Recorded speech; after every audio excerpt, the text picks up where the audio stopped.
the 12th. 13th. Hi, everyone. Welcome to the Tuesday, June 13th Board of Education Facilities Committee meeting. I do not have the agenda in front of me yet. What's up first? Soil. All right. So this is a lot of this goes along with the project, and actually the first three all kind of go together. So soil field use for next year when project begins, and field use and development for softball field. Joe, would you mind turning the TV on, please? Actually, I forgot that I have a couple things I can present. So what we're trying to figure out is, what is it, 37,000 tons? That is right. Mm-hmm. The back field where we're taking all that dirt out, we're trying to figure out what to do with that dirt. Mm-hmm. So one of the options that we've been playing with is, it should just click on and off, hopefully. There it is. It'll work, I heard it. Taking it over to the satellite field, and where we tried to make that makeshift softball field, actually building all of that up and seeing how far off to the right we can go and extending that out. So bringing that over, leveling that off, because we have to pay for that to go somewhere. So if it can go a mile in comparison to 20 miles, cheaper, and then maybe have to do it. Appel has not gotten back to us yet on specifics. So we're trying to figure out how much of that we can utilize over there. So that's going to be the goal. The problem is that this ends up becoming a little bit of an issue, because if we're fielding 3 softball teams next year, and that's the goal, is to field 3 softball teams, that makeshift field, we don't want to put money into it. Not that, and put money into it when we know we're going to lose that field anyways. It doesn't make sense to put money into something that's gone. So we were trying to bang our heads around is like, where do we get an extra softball field out of? And one of the options we were talking about was the elementary school. Down in the one corner where we already have a backstop. We could at least do some sort of makeshift field for lower level practice or something like that. Maybe not quite varsity game level, but we could at least have a better practice area over there. Second base might interfere with some of the soccer fields down there. The field would play into the soccer fields. But it's a good problem to have that we're doing the work, but it's going to be an issue because. So it would be, but the game times wouldn't conflict with each other. So they wouldn't. No. Okay. It's definitely been discussed before. Yeah. Well, we talked about it. We didn't like the idea. We didn't like the idea of it. Well, I think we didn't like it from an equity perspective. Like, it's not as nice. Right. But, who wants to play down? But unfortunately, and the other problem with this all, and this comes down to the last one, is the impact, because not only is it we're going to have to worry about it, but we're hoping this starts in April. So that's going to be right in the middle of when we're having our baseball and softball. And if you can look up, is there going to be an impact to baseball over there? Huge impact. So this is what I want to show you here. Joe knows about this, and he's been trying to figure it.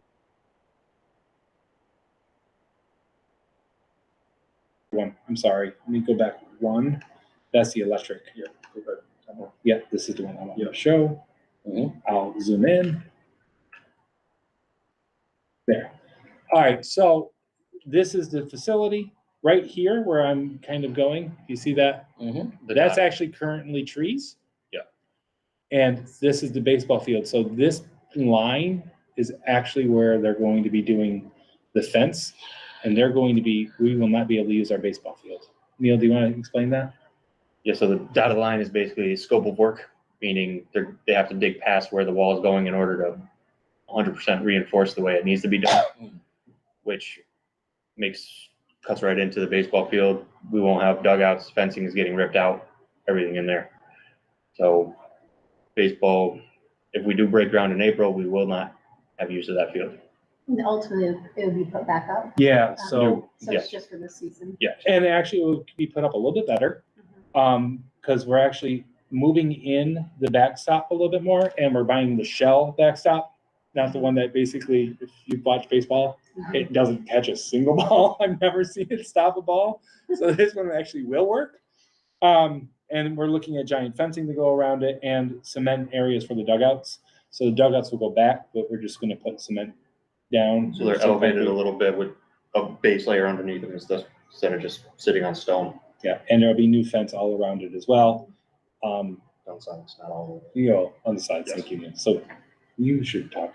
You know more about that than I do. it. So chain link fence about 8 feet up down the sideline like we have it now, but then there's also gonna be a 30-foot barrier net coming right down to protect the buses as well from foul balls. Right here. Oh, yeah. Like they have it like colleges. Yep. So it's like nice areas over protecting our investments. So Joe, what was your thought process on that? There's, you live in baseball, not the school. Gilderland Baseball, the travel organization, owns a very nice field, which they've let us use in the past. It's in the Gilderland Center. But what I'd like to do before we roll this out is make sure that we have a plan solidified to sort of soften the blow for folks. It's actually a stadium type setup, so I think if we could, at least have some of our home games in that facility, it would be pretty positive for our baseball team. The lower levels can use across the street, so it's really just varsity baseball. We're looking to play, we may do a combination of playing a couple home games at the away site. I won't be able to get that field for every single game. If we can get as many as possible on that field, I think we'll be okay. So again, this is all determined on when we break ground and when, so we're waiting for state ed, it's currently there, 4 to 5 months, and we're waiting for the bid. So we're hoping we can break ground in April or May. That's our goal, but it really, What would be the earliest we could break ground weather-wise? I mean, like April, April? I mean, you know more than You don't really want to go too far into March because you got frost in the ground still, so you might be able to break ground then, but just weather-wise, probably not.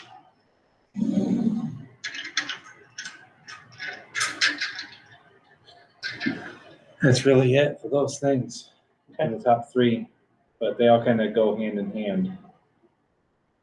And so we're still waiting on Appel to get back to us. If we can't put all the dirt there, then we do have to put it somewhere else as well. If anybody knows anywhere else we can put the dirt, otherwise, because we have to pay for it to leave. That's the other issue. Drive around for clean fill one. Right, I know. There's a lot of it. They'll get more than enough. So, that's it. Yeah. What's next? Field maintenance and general update, so that's all Mia. So started renovating the field after spring sports season. We got a new aerator, put that to the test, overseeded, started leveling up lacrosse goal mouse, so the field's flat again. Starting to green up out there, has been fertilized, irrigation system is up and running. Still a couple kinks and small adjustments that needs to be made to get it better, but it's doing pretty good out there. The football and soccer fields are mostly green at the moment compared to everything around it that is very dry. So overall, I think we will be in pretty good shape for fall sports starting August. And Awesome. weather permitting, I plan on doing some more work over at the satellite fields too, to get those beefed up more, a little healthier looking. And since that doesn't have irrigation, that's kind of working around the weather when rain's coming in. So we can use that to our advantage.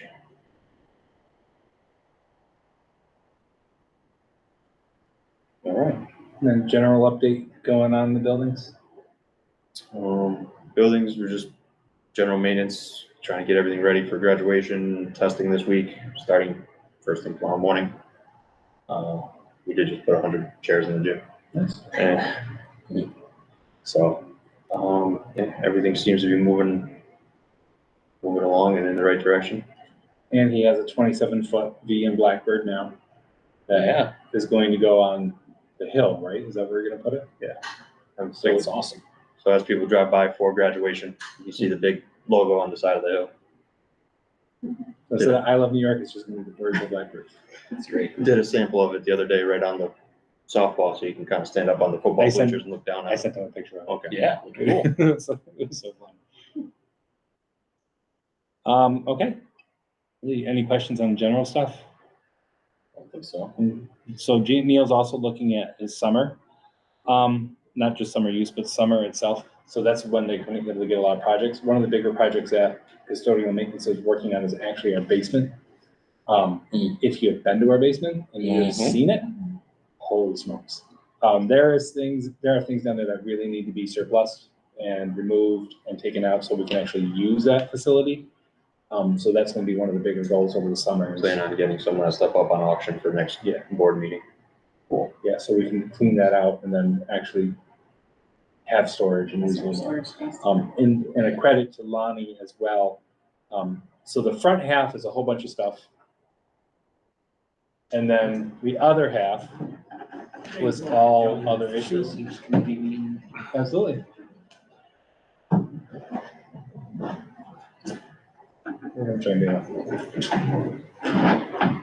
So then the other half of it is technology stuff. So it was all surplus of technology that's been down there forever. Lonnie's went down, cataloged it all. We surplused the majority of it. He's found things that we haven't utilized in a long time. So it's in a way better shape than it's ever been down there. So, and that's a credit to him. That's it. So summer use. Want to talk about that? Summer use as far as, Who's Fields? using it? Yeah, fields and we have a basketball camp at the end of this month. July gym is pretty open. That's hoping when we get the floors refinished, so they're ready to go for fall sports, volleyball. We still have soccer going on over at the satellite fields and down at the elementary. Trying to keep minimal on our main varsity fields, just to try to get them as strong as possible with the limited use out there. Other summer programs, Learn to swim going on over the summer? Joe. Yes. And open swim. Oh, and open Yeah. swim? And the Voorheesville community basketball is going to be, they want to use the gym for the first 5 days, correct? Yes. That's most of it. That was CYO. Huh? St. Matt's CYO has changed to Voorheesville community, I think it's called now. Wow. Oh, really? Yeah. Is there any change in substance to that, or is it just a name change? No, they're changing insurance. There's a couple insurance certificates and changes like that, but Call it like rebranding. Yeah. But they still participate more broadly in the same regional I stuff? think it gives options to play different teams other than CYO. Oh, so maybe one more broad. and that's really it. oh, we have lines on our volleyball court, or tennis court now. Yes. Not pickle yet. Not yet. Oh, there are some lines though? Yes. I saw the blue and then you sent a picture of the green. Yeah. And they do that by hand, which was really surprising. So those will be open for the summer? Yeah, hopefully Hopefully within the next week. next week or so, depending on weather. Those are open to public. Everybody, yeah. Anybody who wants to use it. So that's it. Sweet. So heat protocols. Oh, sure. So Trisha, you asked about that, Yeah, I know which it was, got real hot. well, it was actually really good that you asked because Yes. Neil wasn't really familiar with the heat protocol, so, to evaluate them. So this is what they currently have. I put it up too. I hyperlink it into the agenda.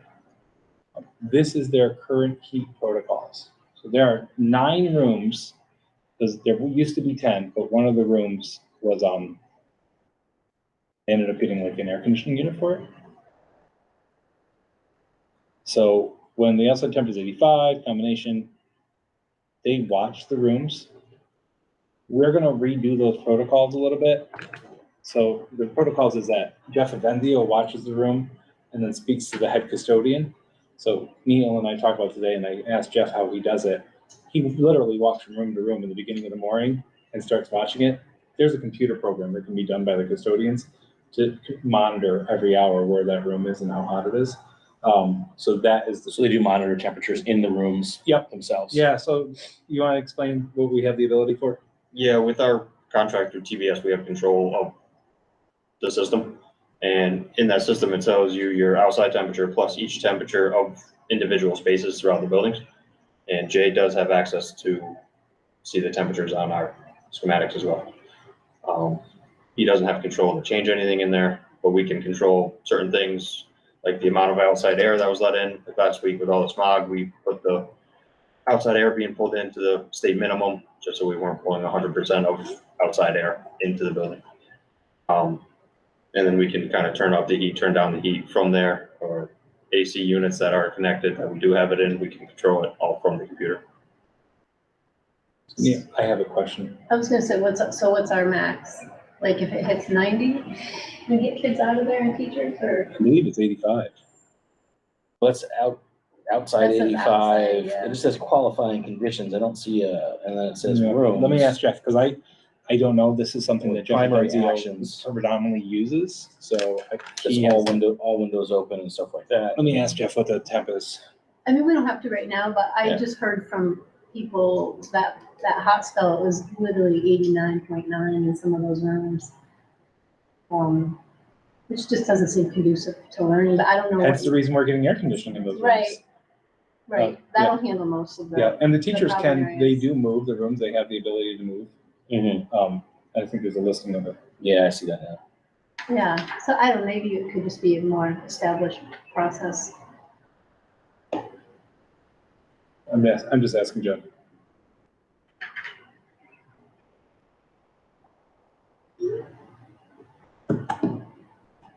Did you hear it with those rooms or different rooms? I didn't know the exact rooms. Okay, because these are the heat index These rooms are that they hot currently have, yeah. Those must be the ones facing the sun in the afternoon. Probably, Correct. yeah. Yeah, I remember one year, I think it must have been Oh. Birch's room, the parent, it was during open house, being in there, and it was one of those days, right? Oh, yeah, it Yeah, was, it gets hot. But those will be air Hot. conditioned, so Hot. That's exciting. that's exciting. yeah. So thank you for bringing that up though, because that was something Neil hasn't looked at.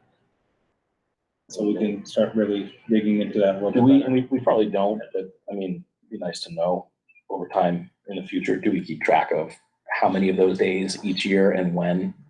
And maybe we could in the What, future. so I'm gonna say, I know definitively, absolutely not, we have not been doing that. Okay, Can we? I'm sure Neil has a plan to start tracking some of this stuff a lot more. I mean, that's the kind of thing where like over 5 years, and we're doing another capital project, if we notice a trend of, over the past 5 years, our days of, or maybe it's less than we think, or it's more than we think, or if we're, I don't know, like if there's stuff that needs to be. What I was gonna ask is, I'm wondering if we can also look at it, we put in window film on some Oh, of for how those that helps. rooms. Yeah, that's right. Right, so I'm wondering if that actually has helped those rooms, that's why when you said that, I'm like, Mhm. Mhm. I'm wondering if there's no historical data on that stuff. is Yeah, there? I mean, the humidity and the outside temp we can get historically, but that won't, be Yeah, curious but I'm for wondering the- if there's historical Yeah, on the those actual that we rooms can look at. themselves, or if they're checking those temps. Cause I forgot that when we they're, did that, Yeah, so we put that'd that just be good to UV know. protection to help actually stop the heat in those rooms. Again, that program does track it. oh, You have to see how yeah, far back it'll actually go. Nice. yeah, that would be cool. Like, I'd be curious whether it's more, I mean, it feels like it's more in September than even than now, Sometimes, yeah. right? Mhm.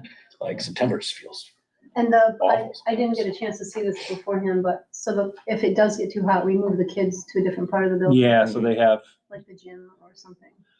that's a problem. 'Cause they're We don't have a ton of used, space, so it's room 112 across from the upper caf, room 113A, outdoor classrooms, principal's office, one small group, cafeteria, small gym, Karen Jones's office, and the faculty room for small group of students. So there's really, Yeah. I mean, the problem is There's no that space. we have no space, so it just gets harder and harder to Mhm. handle. So the outdoor rooms, I know they've been using the Blackbird Paradise a lot, Mhm. like during COVID, we used them a lot, and I know Mhm. that last year when it was hot, they were moving them out there as well. Yeah. Thank you. well, No, soon thank we'll you, have more because that was, space. it was a good thing And for us to AC. look at, And AC. and AC. But I'm glad we have a document that's, It was nice, I didn't know Yeah. we had one, to be very yeah, honest, so that was, that's awesome. Yeah. so now we can, So as at least Neil we've been said, thinking about it. Neil said we just, we should review it and look at new practices, Yeah. so. Cause I don't think it's been updated in quite some time. Right. And you can, I'm sure, ask those rooms, like what's working, what's not. And we don't have one for here, but it's not an issue. It's just really It's not the an first issue here, floor, it's right? not really, Yeah. you're not gonna get it, third floor is very, Mhm. that building just is brutal. Yeah. All right, master library update? I have a meeting with our communication in Shauna. 2 weeks, I think was the closest we could get. But that is, she's putting in all the data now, making sure we are good to go, and everything will definitely be ready to go by September. If not sooner, should be definitely sooner. And then the work order program that goes along with it is up and running now. We're officially putting it out to staff July 1st. Actually had a kind of a trial run because one of the elementary school teachers sent me a message asking if she could get an account for the old program. And I'm like, actually, how about you try this one? She was able to log in, no problem. It's just through our school email, Google, and you just sign right in, do what you got to do, hit submit, and then it goes to me, and then I take it from there to get the job done. And then I was also playing with the schedule part of it just to see how it was working. It was very simple. And I think Jen Trouts might be the first on the list of people to accept it, because I got an email from her shortly after saying, what is this? And Master Library, the reason why we're working with communications is because it has to go on our website. We're gonna have to communicate out the new facilities protocols. And again, that is basically takes away the paper component, and it goes there so people can see what's booked, what's not booked, what is able to be booked, because that's gonna be a whole other thing. Because, we're gonna limit some things because people are like, oh, I can get all these rooms. Well, no, you can't, because we might have these rooms or we might be utilizing for other events. So there's gonna be specific rooms designated for use and specific rooms that aren't. So that way people can say, well, I want to use this room during this day, and they can see, well, we have, a night event there, or we have our continuing education. Or like right now, we have 100 desks in the gym, and we're not gonna move them out. If somebody wants to have a basketball game on Friday night, because we're gap testing for the next week. So we'll block that off on Master Library, and it'll be forward facing for the community, which we haven't had before, because before it was, well, I'm gonna send it in, and then a week later, someone's gonna get back to you saying, no, sorry, you can't do it. And then, it just, there's a lot of back and forth and a lot of time wasted, where this won't be that way, hopefully. So when you sign into it, it's basically the calendar's there, so you can actually go and click on the date you want, and then everything will pop up and what's available and what's not. So we also have developed the 3 dates, as we talked about, so that will be on Master Library. So Joe kind of gave me these based off of like what has been working already. So fall requests have to be submitted by May 1st. Again, this year's different, we know that. Winter requests submitted by September 1st. Again, we know it's gonna be a little bit of communication issues to get some of the stuff out. And then spring requests are gonna be submitted by January 1st. So that should stop some of the, complete use of those things, so we can start sharing the wealth a little bit and have a little equity across the board on, being able to see how we can be able to better serve our community with the high need. That's it. Questions on that one? Nope. All right, climate survey. I actually have a question. Over the satellite fields in the spring, will lacrosse and soccer continue to use those same fields at the same time? There was a lot of wear this spring, Yeah. put it nicely. Are you asking about spring or fall? Spring, like when New Scotland soccer is over there. We will have both over there, lacrosse and soccer. Okay. School lacrosse, Yes. And then New Scotland soccer. right. And it's a lot of wear and tear, because in lacrosse, it's the first year we had 4 teams. So Well, just sort of the nature of the there's a game lot kind of going digs on. into the ground, which is not really conducive to soccer. Neil actually has talked about some of the plan to address some of that, Okay. like overseeding, reseeding. And again, I don't think we have anyone on the field in the summer, right? That was the goal. That was the goal, but there's still some areas of the satellite field that will be used. There's New Scotland Soccer usually does a clinic. And I believe that they're looking to change the clinic to practice time on one specific field. Is that accurate, Chris? So it should actually end up being less than the clinic. So you still get that recovery time and able to do I would say. whatever you need to do. Yeah, I think we're still okay. And then the one other change was the U10 field in the fall for practices, Yes. which is not actually on any of our specific playing surfaces.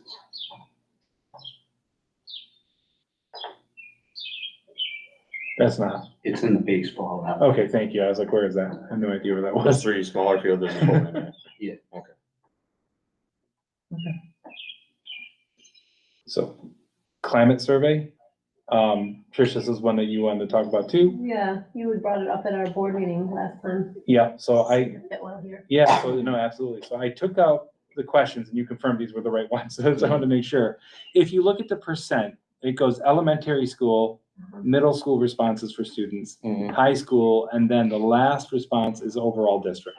Okay, that's, because when I cut and pasted it, it didn't cut and paste the right way. So I wanted to kind of be clear. So the bathrooms are clean in this school. And I know Neil can talk to a lot of this stuff. So it's pretty low responses in middle school and high school. And the temperature in this school is comfortable all year round. I'm surprised by elementary. That's fascinating to me, by the way. They're technically 2 separate campuses, but for all intents and purposes, it's the same building and it's the same plant, right? Controlling the heat and everything. That's a drastic difference between like 60% to 38%, I guess because high school's over there. high school to middle school. But I mean, the temperature should be relatively Well, it's consistent. 2 different units. Yeah. One's all univents and one is one giant unit itself. So that could be it, but the univents are monitored. Are you talking about on the air PBS. conditioning side as opposed to the heat? Yeah. Yeah. Yeah, so, I guess we don't have the data on what part of the temperature is the Right, problem. are they cold or are they hot? Are they cold or are they hot? Right. But. and again, I think the question is comfortable, right? So what is comfortable? But still, that is Right. kind of an alarming percentage. I just have to say, as a teacher though, Really? there's a lot of kids when it's 95 degrees, they're still wearing hoodies and complaining how that's hot it is. That's why I said So comfortable. that's why I would like Shorts to, in the winter. I'm serious, they are, Oh, they're yeah, well, complaining, why is this place so hot, why we don't have AC, and they're wearing a sweatshirt. I recently So my met daughter with a wearing group- shorts and a tank top to Yeah. school in March with no coat. I mean, it's, so I it's. recently met with a group of people when we were going over this and they all said the same thing. It's like, All right. there's so many different ways that these questions and, the way that the perceptions of the responses were, that you can't take it verbatim. Because Yeah. it's that, right? My kid's always cold and, the other one's always hot. It's like, but I think the bathroom cleanliness one is one that we've talked about. I think the school grounds are kept clean. I kind of like that one. That's nice and, 77, 74. Things get broken and not fixed. I think I want to talk about that one real quick because I'm imagining that one comes from a lot of the leaks that we have, and The as we, ceiling leaks, like a bucket is out, highly visible kind of thing, or? Neil has actually addressed that in a better way. Do you want to explain that? You talking about the one by the cafeteria? And the one in the elementary Nothing in school. particular, no, I haven't noticed anything in particular, just guessing. So we've had bucket leaks Yeah. all over the place. And I think that's probably the problem is, roof leaks are extremely hard to find. Mhm. We've talked about one leak for 3 years now. But he's actually put in panels now. These panels actually have like little funnels that bring them down so that we're not actually having buckets in the middle of the hallway. I do think a lot of this comes along with some of the things that are in our building as well, because if you look at some of the tiles, they're broken, right? And you're not going and you can't replace all the tiles. So if you look, you walk down from the tech room to the cafeteria and you look at the left-hand side, there's multiple tiles that are cracked, right? And Wall tiles? wall tiles, yeah. And, that might, we might not have the right ones. And if you replace it, it's going to be a different color. But They're they're, done, and you can see the different shades of yellow in yeah, there. so it might come from some of those things as well. But again, we talked about deferred maintenance here, and things, turnaround times and stuff. And I know Neil's been addressing a lot of those issues, but do you want to talk about your thought process on some of these?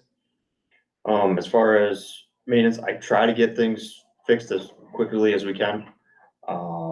Obviously, the ones that are student safety take priority. So they go to the top of the list of things to fix. But we try to, anything we can fix that day, we try to get done. Other things we're waiting on parts to get ordered. Again, leaks are tough to find, and then paying for some of those, it gets a little tricky. But most of it is just finding the leaks, access to them over the winter time. One of the elementary school we try to take a look at with the roofer, but we couldn't get out the roof access point because of the few inches of ice that were on the door. So we're gonna get back out there this spring and take a better look at it and get it addressed, like the one over the stairs. Yeah, and then I think he mentioned something really important to bring up is, so the PA system was broken for a month. And, you know, you were calling every week, Mhm. and it was because it was on back order, right? So it was one piece was on back order. Now this stupid PA, is broken again. It's working, but it will only allow you to all call, so something's wrong with the programming, so they have to come back. So, and now we're relying on the company to come back to be able to do it. So, They were supposed to be here today and never showed up. right, so the perception is things are broken and never get fixed. But in reality is that we're held captive by that company to be able to get the things done that need to be. Do we have any equivalent of, so there used to be something when I first got here, it was part of facilities committee. Now there's an argument whether or not something like this should be part of facilities committee, because maybe not. But they called it the Blackbird Pride List at the time. You remember this, Joe? Yeah. It was like a big spreadsheet, and the idea was sort of anybody, whether it was like me, you, a principal, a teacher, you know, somebody sees or notices something when you're walking through the hall, a door is broken or jammed, or, you know, the little things that you would, you know, notice once, but maybe not keep track of. That would get added to that list, and it would get revisited over time. And it sort of would just be a way to keep track of, here's all those little things, just so they don't slip and slide. I mean, we haven't done it in years and years and years. Well, I send him text messages every time I see something wrong, which I don't think he likes. But I mean, keep keeping a big running list, and it's not to be a gotcha of, well, that's been on there for too long, but it's just, you know, surfaces the little things and keeps them in one spot so that it's, but gives normal people, so to speak, the ability to, you know, like. We don't Joe. have, I don't think we have that. I think people do complain and, you know, not complain, but like make notice of it. But one thing Neil has done is he's been doing walkthroughs with principals. So, you know, he sits and walks with them and they point out components. And also, you know, to Neil's credit, I know he's not going to take credit for it. He walks around daily and I know is looking at things, and you constantly bring them up to me. He's found multiple issues with some of our locks, with some of our doors, things that I've been here for 4 years and never even noticed. And you brought it up the other day. So I think it's changing some of that culture. But the also goal is now at Master Library, we want people to start putting in those work tickets, right? And I think that's where we're going, is instead of having a ongoing list, they see something broken, put in a ticket, let us know, and that way it can be tracked, right? So now we know when it was put in, what the progress is, we can run reports on how it's getting fixed or when it's getting fixed. Those are the bigger issues, right? So the work order program will do just that, yeah. And then you can see how it's a number of days since it was put in, so we can say, oh, it's been 2 months since I put this in. You can either kind of send that refresher, move it back to the top of the list, or get an update on it, or anything like that. So the students don't have access to that, but all the teachers, principals, they do. What would be the process for a student if a student needs something fixed or notices something, like, let's say it's with their locker and their locker is jammed? They usually go to the main office, and the main office will call us, and maintenance will come down and get it fixed for them. Usually they come down with a sledgehammer, crowbar. Like, I'm not joking. Literally, they come down with like the things that you would think you'd need to break into something. And other tools to do it a little more gently.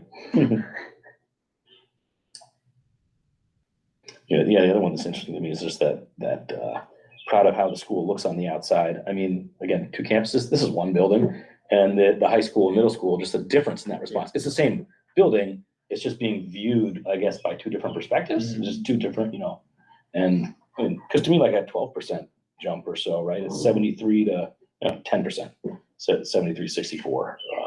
That's a difference. And clearly the high schoolers do not take as much pride in the outside of the building as, say, the middle schoolers.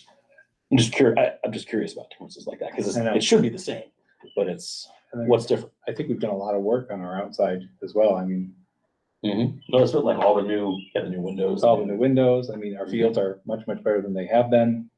Tennis court, track. It might be the potholes. For the high schoolers, they're hitting the High schoolers potholes. drive, Yeah. That's true. Yeah. That's totally true. Yeah. Middle schoolers don't drive. No, it is true. Are there, Yeah, but the middle So this school is, weekend, we don't oh, notice no, middle school's not lower. You're right, high Yeah. school's lower. yeah, high I school's was looking at lower. District first. High school's lower, I think, for everything, right? But Well, I hate to does some say, of that come with the self-awareness? yeah, I that was they, gonna you say know, that. as I you- was gonna say, right? if Like, you look at the numbers again, elementary school's always high. Oh, yeah. Middle school's a little, like in the middle, and then the high school's always low. It's like the pessimist of the kids. Yeah. But it's definitely something that we're looking at. Bathrooms though, they have been something that we've been talking about even prior to the survey coming out. Mhm. All right. $100,000 for 23-24. So again, we do a capital project every year. That's aidable, that we do. It has to be done where it's occupied by students. Because I brought something up today with the architects and it was not occupied by kids, so it doesn't matter, I can't do it. So next year, it's actually the roof at the elementary. There's some specifics that wouldn't have been a part of the project. So that one area he's talking about, there's a leak that's right on the stairwell. It's pretty dangerous. You showed us that when we walked through. Yes, Yeah. yeah, so it's right on the stairwell, it needs to get fixed, so that's probably gonna. Section of roof is 20 to 30 years old. So that wasn't part of the roof that got hit last time we did, that got done last time we No. did the roof over there. No, So that section of stairs, the section behind that, and down to that small gym are all 20, 30 years old is best guess at this point. So it's lived its life. Wow. yeah, so we're not gonna be able to get all of that, but we think we can get a portion of the, especially the safety issue one, Mm-hmm. because that really, we have to not have leaks on the stairs, that's an issue. Right now, he has one of those panels, but yeah, when you walk down, and you see it like, where it's all messed up, that's the area that we're talking about. All right. Next, middle school vestibule. That we met and got a kickoff on, so July, when's, That Wednesday after graduation, the 28th. Yep. They're gonna start? yeah, Awesome. so that That is is when they getting done. get on site. So we're pretty excited about that, and they say about a month. So we're Have hoping. we that- seen drawings or anything, or like, do we have renderings? There's really, so all it is, it's really Just nothing, a- this is It's really nothing It's nothing fancy. crazy. Basically, where the one panel is getting moved into the office and they're cutting a hole in the wall. Yeah, It's really all it Doors is. are getting new hardware. Yeah. So It's nothing crazy. but there's gonna be a hole in the wall with glass. Yeah. Yes. That's all, Right? yeah. And And a roll down, that's all it is. Yeah. That's not as fun as this one. So this is the that's not the right one I wanted. Probably this one that's is. what, the high school? Yeah, this is the one that's more fun. So let's talk about this. All right. So this is the one that we want to put in for submission. Again, we got the funding. We rechanged our smart schools. We are utilizing funds that we have. We're using some Schedule N stuff. So, right, Jim, you're still there, correct? Correct. Leftover monies from the 2018 projects, Schedule N and Smart School. Yep. Excellent. Just want to make sure you're still awake, Jim. So, this one's going to be a little bit different. Here is the front of the building, Mhm. right here. As you walk in, are we replacing these doors, Neil? All the doors are getting replaced, correct? I don't remember if the doors themselves were getting replaced I or if it can't was just read- upgrading hardware. Yeah, I can't read that right now because it's so tiny, so I can't tell you specifically. So I don't believe the exterior doors are getting Out replaced. the exterior doors. we're not moving the exterior doors. I think those were not getting replaced, but the inside were. Yeah, so the inside doors will be getting replaced. This black line is currently where they are now. Yep. And you see this triangle in the middle of it? Yep. That's because we're gonna put the doors this way. So the black line goes away. The black line goes away, Yeah. so those are the current doors that we have. And then these doors are the ones that will now be in. So basically, we're enclosing that area. So, it creates a secure Mhm. vestibule. These are locked. They'll come in here and it will be a little awkward because it's like So big. you're here and here, yeah. And then from here, you go over to here, you sign in, and then you go out the door here. What we've been able to do, so that's the new secure vestibule area. Is there any questions with that? We tried to minimize the amount of space because originally they had it as a straight line, so to match these doors. So it literally went. Oh, really? Yeah, it went across. And Neil and I were out there for like an hour walking it. And kids were helping us too, by the way. It was hilarious. Trying to figure out the best option because we wanted to maximize that area. So that's the secure vestibule. So new doors, all locked, double buzzer. So, you know, if an irate person comes in or someone's trying to get into that room, they're in a secure area. They're not going to be able to just go into the building. Now, middle school, huge difference, because right now they come in those doors and they can go anywhere. Mhm. You know, this is now they're set and they're in one place. So that really does increase the safety components tenfold. Yeah. These are things that were talked about at the original capital project, like 8 years ago. So we've been able to move forward on getting these done slowly because it takes time. Again, we haven't put this in for submission yet. We're also looking at this area here, because if you've noticed the high school, and we're going to be nice when I say this, it is really dingy when you walk in. It's dark, Dark, dingy, really not inviting. you know. You know, that's not the first thing you want to see when you walk into a building. So this doesn't give it justice, but I'm going to kind of show it to you. So we're new ceiling, correct? New ceiling, new lights. So we're going to change the lighting and we're going to try to reuse what we have, but we're going to do new lighting across the board. So as you walk in, it's actually more inviting. We're going to change some of the paint color, clean it all up. Not doing huge changes, but enough changes that it will make it noticeable. Noticeable and a little bit more inviting. We're keeping, you know, the faux planter system that's there, because I guess was a planter at one point, and with the bell. So all that's staying. We're not changing that. We're just going to change the ceiling and lighting structure. And that's part of the vestibule Yep, that's part of it too. project. Yep. Neat. Yeah, since we've been able to, by moving the door to where it was, that means we don't have to move all of the equipment. And we were gonna have to, by moving the equipment, we would also have to add another heater in. So that was more expensive. So by doing that, we've actually been able to save money. So then we can put that money into actually like beautifying that area and making it a more welcoming environment for our school community. So, any questions, thoughts on that? Want to change it, like it, don't like it?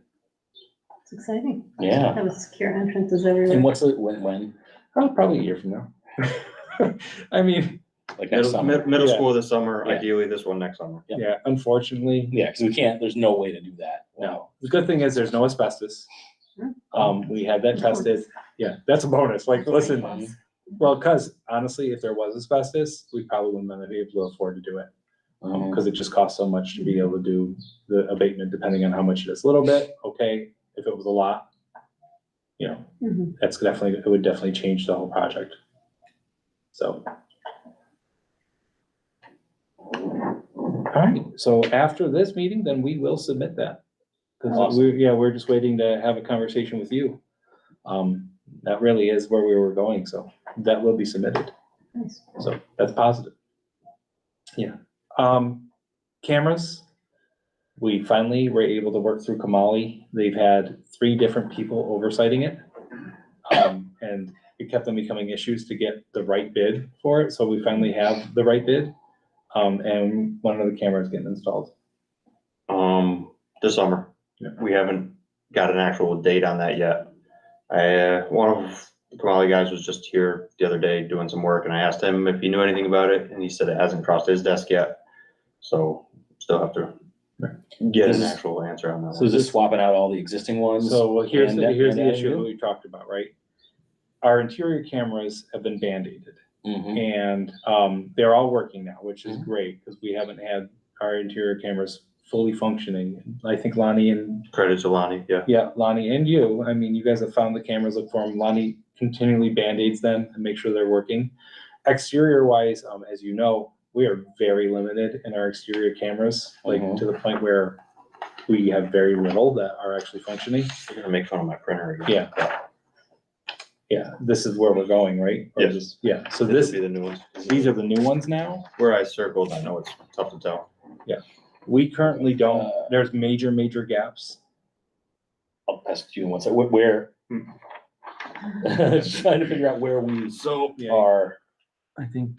What's the orientation? So Is this- left-hand side is middle school. Yep, your thumb. Oh, That's this middle is school. There you go. Yep. Oh, wait, so So where, see the 2 circles in the middle? less, Right. yep. And 2 circles in the middle, that would be right outside the main entrance. And then the other one is the one Okay. overlooking the high school And then entrance. this is, And that's sports wing, yep.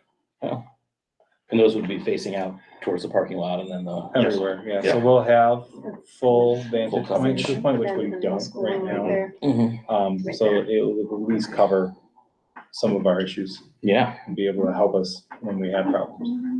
And part of this project is also cleaning up some wiring and closets to make sure that data flows smoothly. So Right. And then we're also getting, that also goes along with our full wiring system that we're doing because we're gutting and rewiring our buildings. So finally getting the infrastructure that we need to be able to continue to move forward For the cameras, for everything. oh, for everything. Yeah, right, Jim, I'm correct in saying that with our new wirings for everything, correct? correct. The initial impetus was to get the cameras all up and running, but yes, that is for everything.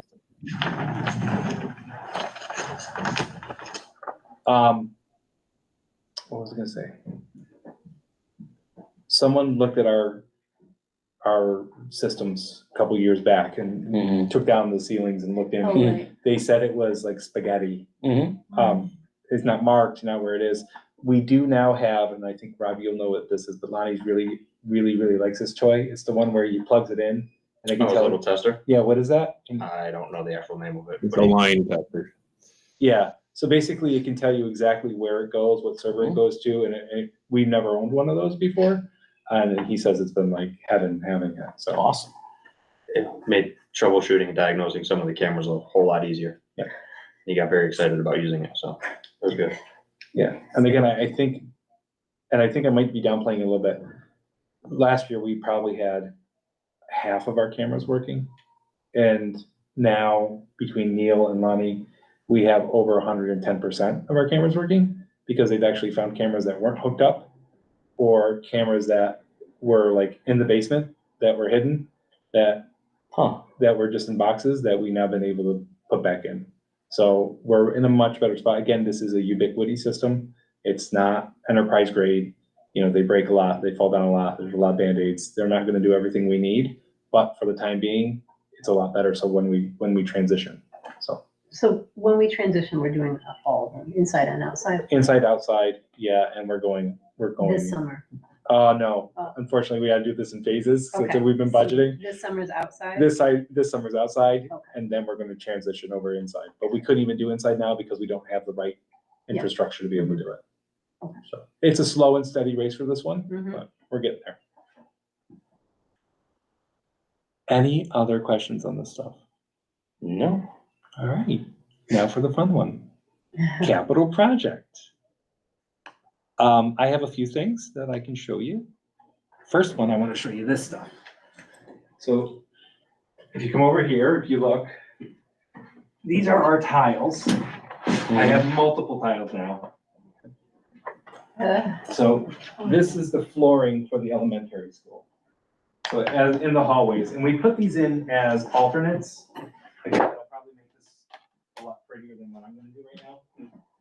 But the hallway itself in the basement, I have more of those purple ones to kind of show you it. So that basement floor, as you're coming in, this will be the new floorway. Mhm. Again, will be different pattern than what we currently have. But I'll give you an idea of it. So that's the floor. We did put alternate ends for the second and third floor as well. Mhm. First floor is much, is one you really have to do. We'd love to rip all of that kind of green cracked floor and have the whole building done. But this is the flooring that they're doing. It's LVT. It goes 15 years. The cleaning wise of it is, Lower maintenance than what we currently have there. so. And I think it's, A few other districts in the area have put it in, they say they're very happy with it and how it's held up. someone said to me, why are you putting something in that looks scuffed already? I did get that as a kid, by the way, because I left it out when kids came in. And I looked at them, I go, you're kind of right. But if it looks scuffed, that means that it does wear, no one's ever gonna know the difference. Buy the new stuff. Distressed. It's like buying distressed jeans, you know? Exactly, Jeans, it has rips in them already. exactly. So positive in that one. Let me keep going here. So capital project. We met today, and Jim can attest to this. It was the most thrilling thing we've done in the past year. Jim actually had to leave because he was falling asleep. Joe, you can go. We're all set. If you want, but if you want to stay, you can stay by all means. This is a fun stuff. Okay. Thank you. You're welcome. So Neil can attest to some of the things that we did today. We went line by line of the project for the transportation facility. So we looked over all the plans. It was about 2 hours. So all the specs, all the designs. There were a few things that we said we still had to address. What were they? One was a power outlet to run the pressure washer for the Yep. buses. Yep. We had a couple questions about running electric for charging stations. Yeah, I want to talk about that one. So I'm going to zoom in on this one for now to kind of give you a little bit of an update. So this is a metal building that we're putting in, right? That's really important because we really should not be washing anything in our bus garage. So you are not going to be washing buses in our garage because it's metal and we don't want it to rot or rust or do anything like that. You gotta be kidding me. It won't stay activated. All right, trying here. This part right here, I'm gonna go away, but I want you to look at that. That is actually our bus wash system. Now it's not covered, but that is, it's got a whole basin area that catches all the water that can be pumped out and separated. So it's gonna be environmentally friendly. It's glycol, so it will not ice and it's gonna be heated. And we're gonna have a power washer that's heated as well. So we'll be able to wash in the winter. So that is our solution to it. There will be some icing, unfortunately, but overall it's gonna help kind of at least save that. And then it's also environmentally friendly, more so than what we're currently doing. And it will be able to help the system. So that's where the bus wash will be. The inside of the bus garage is radiant floor heating. So it will be able to help kind of keep our heating costs down and more efficient.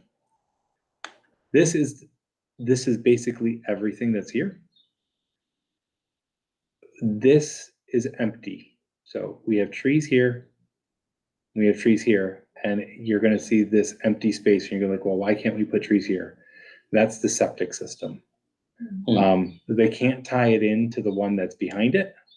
So we have to do its own standalone. So it will be a little bit raised here, but that's where the septic is going. But, so that's why if somebody says, well, why didn't you hide it more with trees? We couldn't. So any questions on this? This is where the scraper is. These are all the things. If it's bus chargers, don't talk about that. I got another one I want to show you. Any other questions besides electric? No. So pretty exciting that it's finally to this phase. Next. Sorry, I have to zoom out and then zoom in again. All right, so this is the lighting, but it can also show you a couple other things. So lighting, we're gonna put majority of the lights on the wall. The wall's 20 feet tall at its highest point. And I asked today for visualization because I'm not 20 feet from me. I'm like, I have no idea how big this wall is. They said to the bottom of the flagpole is about 20 feet. Bottom of the flag, thank you. So that is the height of the wall. So it's not really super, gigantic, but that's how big that wall is going to be. On that wall is where we're going to put the lights. So a lot of the lights that are facing down will be on the wall and mounted into it. There will be some lights posted on light poles. They'll be facing in. So that way we're going to not, minimize we've been really, really careful of trying to minimize the impact on our community. They are LED and they're dimmable and programmable. So they can go down to like 50% power at night. So they're on and then all of a sudden, boom, at night they can go a lot lower. We want to try to minimize our impact. We are putting cameras up across the board as well. So we will have a camera system in there and they'll be mounted not only on the building, but they're also going to be mounted on poles as well. So we can get full view of everything that's happening on our property. We've had some vandalism before on buses. We've had some issues. And again, let's say there's an accident, like a bus driver backs out and unfortunately gets hit, and bumps into another one. At least we can see it all and understand it. So it's gonna be twofold in protecting our buildings. All right, Jim and Neil, just help me out and make sure you jump in when I'm making mistakes on the next part. So electric wise, I don't fully understand it. So, but what I did say is our goal was to first give all of the prep work for the electric charging, and then be done with it, and then put the electric charging stations in after it's done. I have been talking to Jim a lot about this, and I've not been able to sleep at night thinking about it. As we're doing all this work, what if when we do all this work, we've already let's say we bought a Suburban that's electric. Let's say that we're ready to buy a small bus that's electric. Then we have to wait another year to get these things up. So I wanted to kind of fast track some of the charging stations. So that way we can plan for it, because we're looking at 2020, late 2025, 2026. By then we might have some of these, and by 2027, we're supposed to start buying our first electric bus per the new regulations that are out now. So we did decide, Jim, I'm correct in saying, Neil, one charging station for the car and one charging station for a small bus, correct? One for the small bus, two for the car, one in front and one in back is what we said. Right. Yes. Okay, so that will be, when it's completed, it's currently there. Today, because I wanted to make things more difficult, I wanted to talk about the paneling, and they're gonna get back to me. So over in this area here, there is a panel it's gonna be, basically the electrical panels, and we were gonna leave it blank and not pull the wiring. I'm thinking, and we talked about this thing, we have to do more work, is I'd like to have it ready to go for a bus. At least put the panel in, because the panel is gonna be expensive. And they don't know how expensive yet. That's what they said to me. I said, well, my exact words were, I'd rather do it now, knowing that in a year we have to do it, instead of waiting to get the project done, because it's site work. And therefore, if it's really expensive, we're not getting any aid back on site work. So we would be putting it in without any return on investment. If you're doing with a capital project, at least you get return on investment. But do you guys want to talk about the issues with this? One, we're still waiting for the National Grid study to come back to see what kind of power we do have coming in to charge the buses. But the square on the top is where our power is gonna be coming in. Right here. Yeah, and then we'll have underground power coming over to the panel board he was just talking about. One panel board will be there, up and running everything, and then the second one will be for the charging of the buses, where it will run back across the parking lot and over for where the smaller bus would go. Is that number Right here. 19? Right Yep. there, right? Here or there? Number Yeah. 20 was the small bus. 20 was a small bus. Yeah. Yeah. Oh, right here. I see it. Right there. Yep. And then the other issue is, the panel's expensive. Mhm. Again, they're gonna price that out for me. These little circles, and it's different power for different charging stations. Neil, do you want, because you guys had to teach me this today. So it really depends on what kind of power we have coming in to our area, and then what kind of power and charger we can actually get to run the buses. Because right now they have it charged or slated for 483 phase, which we might not be able to do. And so the other one is 208 one phase, which is would be like an overnight 8-hour charge on one of those big buses, which is what Bethlehem currently has going. So we'll have to wait on the grid study to figure out what we have coming in to kind of move forward with what we can put in there. So we don't want to put in a charger that doesn't actually charge anything. And the reason why I think we might be able to do this is, again, everything can change. We could put it possibly as an alternative or as a baseline. The estimates came in, and when the estimates came in over the project, so Mosaic did it, and they're our architects, and then we give it to our construction manager. Our construction manager took everything that we've been working on, they give it to their estimators. Their estimators and look at it and give it back to us. It actually, Jim, do you want to explain what it came in at? Because you know the numbers better than I do. So each side of the project, the transportation and the elementary, came in at approximately $10.5 million. So for a total of $21 million over the entire project. We have approved 25.2. So That doesn't include the incidental and architectural fees, correct? no, that does include that. Yeah, that is, yes. Right. Again, You never know how big they're gonna work. Yeah. You don't know, but that wiggle room could possibly help us get some of this electrical things done Mhm. more. And, we're looking at the elementary school. Could it give more air conditioning in the elementary school? Could it get us the lockers that we're talking about? So, changing out the Mhm. lockers in the high school, being able to put more elementary school lockers and be able to take Yeah, care of because it does all those. have to go to the elementary school, right? Because of the way the aid works. Well, some of it can go here because it was less here. The estimates were less here and in the elementary school. So, but we would probably put most of the money there. But since it's a 2-phase project, it all depends on how much you spend first, because all the money's connected. So Mhm. we have to be frugal, a little understanding Yeah. when we're costing this out. Thoughts on that? With our national grid study, so we have no control over how much power we get in.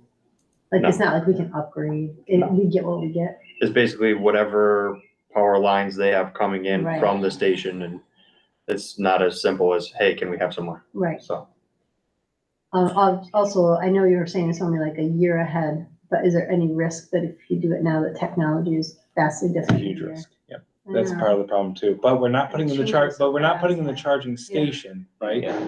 So the charging station would It's be just the the issue. voltage. We're putting the voltage in, Okay. right? the So, infrastructure, running the wires. Yeah, the So cable that shouldn't itself, change which isn't very gonna, much. no, I mean, Right. Right. that's Yeah. been the No. same, So that's just basically- physics. right, and it might sit, So- the problem is it might sit for a year before you use it. Mm. But, yeah, I think we have to ask ourselves, do we let it sit for a year in a project that we're getting aid on and we're already doing? Or then do we go back, try to find that funding somewhere else? And then, when you're finding it someone, you don't know what it's gonna be like, and you're trying to find funding, like, you could have used that maybe for something else that popped up. Yeah. So that's kind of where I'm like, Aren't there, or are there still like subsidies and stuff around charging station installs when you do them Jim? holistically? There are, unfortunately, because we are not located near an economically disadvantaged zone, we would get lesser coverage, because some of them are covered up to 90 to 100%.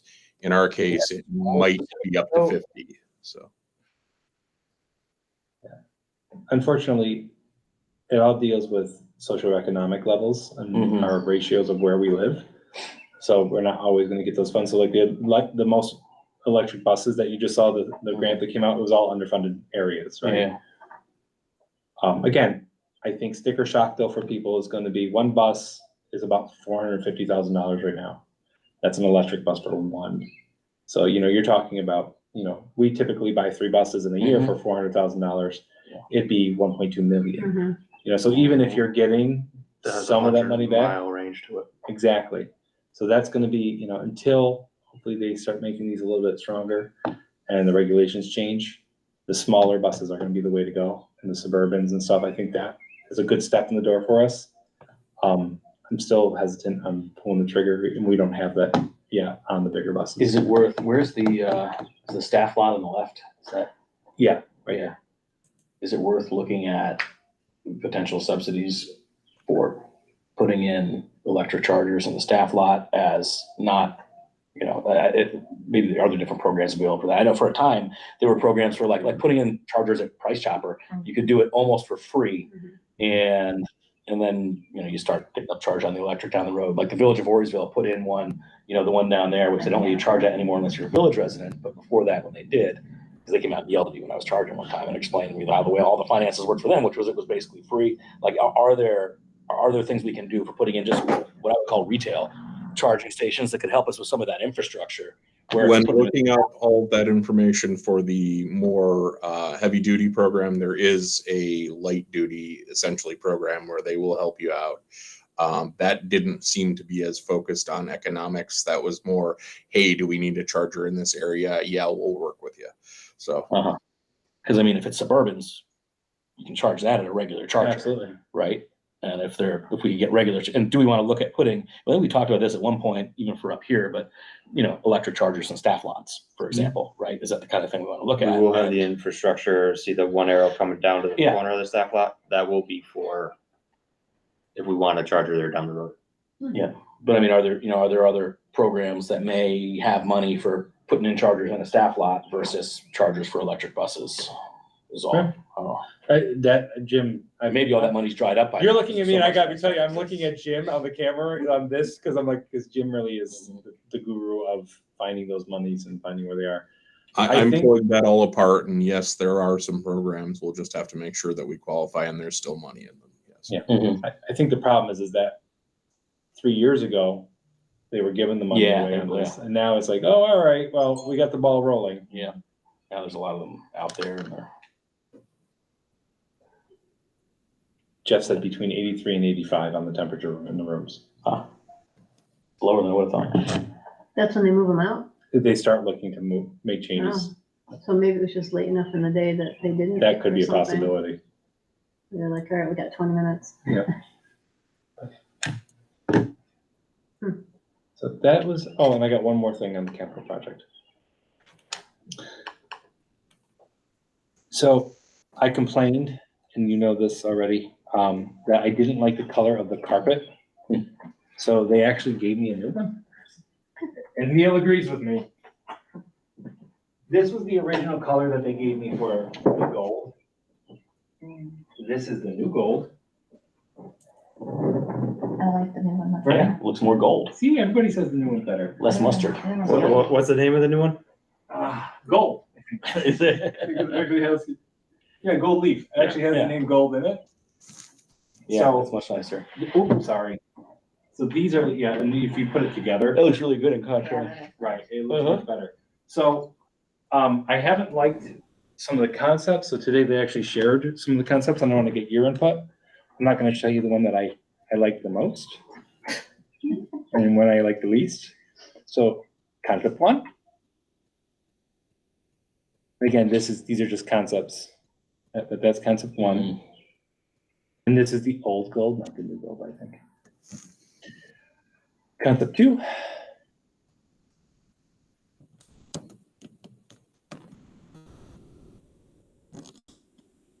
Concept three.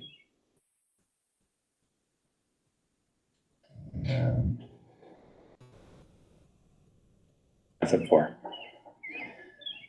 So preferences, and again, there's another one they're gonna give me that's very crazy and chaotic.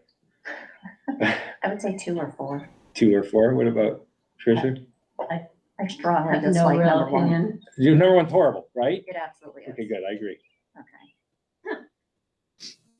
I don't like things that don't have pattern, and to me that It's just, It seemed very random. yeah. It's actually called random basket weave. Is it really? The first one, yeah. Oh my gosh, that's Yeah, funny. right there at the bottom. Oh, look at that. Random basket. Yeah, no. So the herringbone, I liked the herringbone a little bit, because I like we that were- one. that one I like. Nice and simple. The herringbone, we weren't sure if it would make it look bigger or change the structure. And then, so it gives you at least a better idea now of what this is gonna look like when you look at it. Thought process, are you good with the color scheme at least, or the thought? I definitely like the colors. Yeah, the problem is like, it's gonna be there for the next 30 years. Yeah. You know, that's what you're, you know, And these you can individually cut out, like the Correct, yellow ones right. get dirty fast. yeah, absolutely. And there's not tons of them, so. That was, I wanted to end on something fun, so. Yeah, but other than that, so then elementary school, I'm doing another, we're moving forward on that. It's a lot more work than the transportation facility. Yes, we're nodding our heads. Mhm. There's gonna be a lot of asbestos abatement. I mean, I think we should all just know that right off the rip, because again, it's a very old building. We have a variance right now on the asbestos abatement. One of the big things that we have to do is we have to abate the catacombs. So like the walk, the crossways that are underneath the building. There's the sand and stuff, so that has to be abated. Again, it will all be during the summer, it won't be when anyone's around. All the safety protocols will be in place that we need to do. But that large scale abatement is gonna be pretty expensive. But we have to get it done, because otherwise we can't do the work that Yeah. we need to. But yeah, You'll just move summer school here when you have to do that. yeah, we'll just move it. Like you've done it in the Yeah. past. That won't really impact much. And when are the fields being done down there? So again, fields will be done when we start the elementary project, because that gets submitted with the state, so it's gonna be 6 months Okay. after the transportation, yeah. Hopefully, and then hopefully we can get those done sooner than later. But That will all be part of that schedule. A lot of work, you guys. Yeah. Moving forward.